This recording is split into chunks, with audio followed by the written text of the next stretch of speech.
Hello guys, welcome back to my YouTube channel. Pini non tum phan tabang so video pe nam pachini lam thela pulo non ni li Facebook dam lo la EPHLC spokesperson antong di kathar se lasan kan inje mane je kathar ang kita dan do lasan kan inje long se pu se me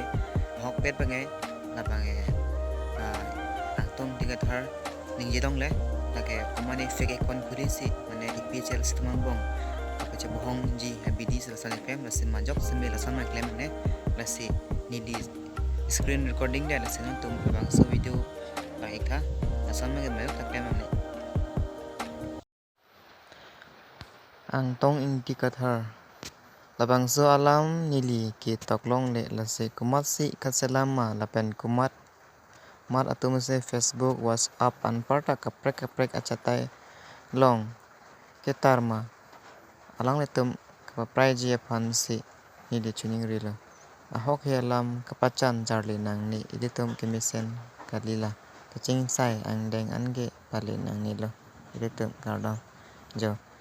la ki post band halang tong indikator pula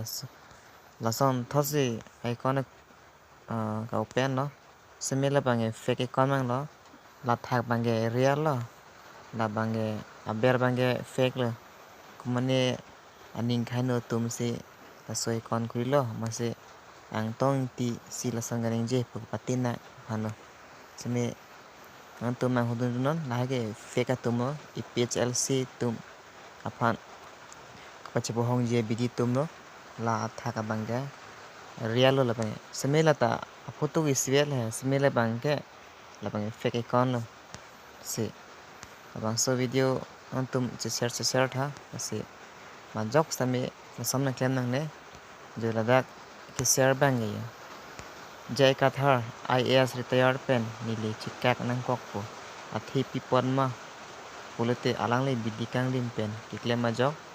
EPHLC A group B group ki thak ji aphan